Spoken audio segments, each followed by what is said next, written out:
आइड से आपने कैमियो एक तरह से एंट्री दी है क्योंकि we were expecting you on the link आपको, लेकिन very happy to see you in the studios. आपने सुना कितनी ये एक तल्ख बात है कि मौलाना साहब से कितने अच्छे रवाबित आपको पता है आपकी पूरी जमात की लीडरशिप के रहे।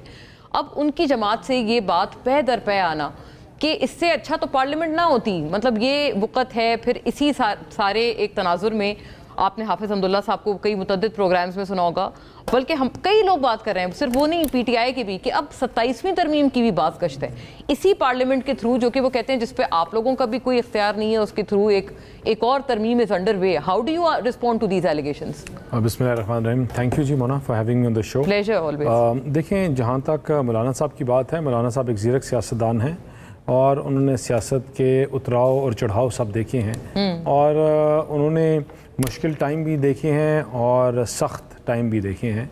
And regardless of all these things, वो तब भी जमहूरियत के साथ थे, तब जब उनको कहा जा रहा था कि आप इस पार्लियामान से बाहर निकल कर जिस मैंडेट को वो मानते नहीं थे, और हमने उनको कन्विंस किया साथ चलने में। जहाँ तक आप करंट सिचुएशन की बात करती हैं, देखिए मोना, आज जो इस रीजन की जो हालात हैं और ख़ास तौर पे इस रीजन में जो चल रहा है वो है ही ये कि सर्वाइवल ऑफ द फिटेस्ट है। और जो वर्ल्ड जो एक नया जो वर्ल्ड ऑर्डर बन गया है, माइट इज़ राइट, उसमें पाकिस्तान का जो रोल है वो बड़ा इम्पॉर्टेंट है। वो इसलिए कि जो ताकतवर है वो कमज़ोर को आके मारता है और उसके बाद माफ़िया मांगे या जो भी करे, लेकिन उसके जो हमने इस रीजन में देखा कि क्या हो रहा है, इसी तनाज़ों में जो वही मुल्क जिनमें इंटरनली एक इकट्ठे खड़े हों, अपने यूनिटी हो, वही इससे बच के निकल सके हैं और वही आगे बढ़ सके हैं। आज पाकिस्तान और parliament after very long time stands united, और वो आपको यूनाइटेड नज़र आई कि जब हमने बजट में बात की, अपने दिफाई इदारों के बजट को इंक्रीज़ करने की बात की, अपने डिफेंसेस को इंक्रीज़ करने की बात की और मुल्क को आगे लेके जाने की बात की।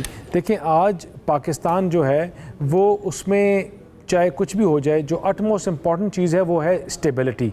तो पार्लियामान में भी स्टेबिलिटी, मुल्क में भी और फैसलों में भी।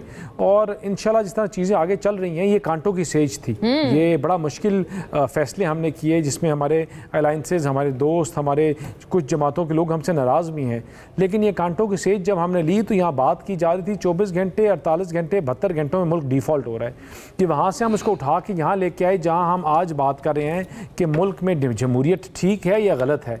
वहाँ बात हो रही है कि पाकिस्तान ठीक चल रहा है या नहीं चल रहा है, या महंगाई शरह में कमी होनी चाहिए या ज़्यादा है। हम उन पॉइंट्स के ऊपर आ गए हैं। ये हमारी कामयाबी की दास्तान सुनाती है और ये गुफ्तगू खुद बताती है कि हम एक we are on the right path. No doubt हमने इस सारे प्रोसेस में कोई पार्लिमानी जो नॉर्म्स हैं शायद वो इग्नोर हुए हों, हमारे पुराने एलाइज इग्नोर हुए हों, लेकिन पाकिस्तान को मुस्तकम करने के लिए, इस रीजन की स्टेबिलिटी के लिए इंशाल्लाह हमारे जितने भी हमारे साथ इत्तेहादी हैं और जो हमारे साथ वो लोग जो हमारे पहले इत्तेहादी थे, मौलाना साहब इज़ वन ऑफ देम, तो उनको हम ऑन बोर्ड लेने की पूरी कोशिश करेंगे, उनकी ग्रीवेंसेस को एड्रेस करेंगे और कोशिश करेंगे एक मुस्बत तरीके के साथ आगे है कि री इलेक्शन हो, वरना तो आपने सुना, मतलब वो तो इस हद तक डिमांड कर रहे हैं, वो कोई लेजिटिमेसी वो नहीं समझते हैं कि इस पार्लियामेंट की है, तो आप री इलेक्शन की तरफ भी जा सकते हैं क्योंकि वो तो उनकी ग्रीवेंस का तो यही अजाला है जो वो फरमा रहे हैं। देखिए, री इलेक्शन मीन्स कयास, री इलेक्शन मीन्स अगेन कि आपने पैसों की भरमार, री इलेक्शन मीन्स कि आपने पूरे डायनामिक्स को वापस हिला के कर दिया है और वही डिबेट वापस आपने शुरू कर दी है कि किसने क्या कर दिया। Now what Pakistan needs at this point is stability. बग़ैर स्टेबिलिटी के कोई एक तरीका नहीं है। हम इस रिगिंग से या तमाम चीज़ों के सबसे बड़े इफेक्टिव हम हैं। हम पहले भी 2018 में भी हुए, अभी भी हुए, मौलाना की भी जमात हुई, KP में जिस तरह रिगिंग हुई, KP में जिस तरह इनके साथ इन्होंने जिस तरह चीज़ें मनूवर की, लेकिन regardless of all those things कि हमने में आप फरमा रहे हैं आपके खिलाफ रिगिंग हुई है, और क्या हुई, इन्होंने बैठ के चीज़ों के हमने नॉट वंस मल्टीपल टाइम्स, लेकिन what time demands right now कि चीज़ें आगे चलें, बेहतरी की तरफ चलें और मुल्क स्टेबिलिटी की तरफ जाए कि गरीब बेरोजगार जो है, जो पिछले 3 साल से लहू लहान था, ये मुल्क लहू लहान था, इस पे मरहम रखने का टाइम है। ये बताएं दानियाल साहब मुख्तसरन, ताकि मैं दीगर पे भी इस पे मैं ज़ाहिर व्यूज़ में मांगूं, लेकिन आपको नहीं लगता कि ये किसी तरह से जो वोट को इज्जत दो का नारा था वो ख़राब हुआ है?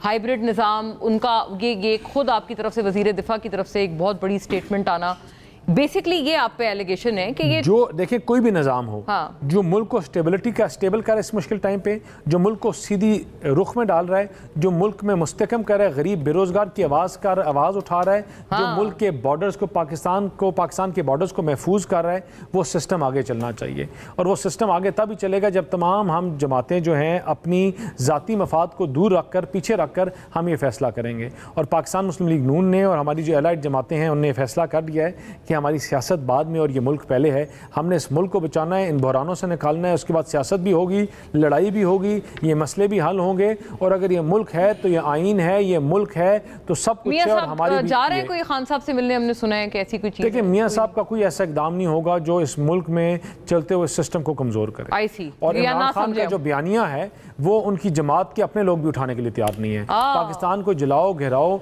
आग लगाने के तफरीक की बात करने वाले इनके अपने लोग भी तैयार नहीं हैं। और आपको आगे आने वाले वक्त में लगेगा कि लोग इनसे और फासला रखेंगे।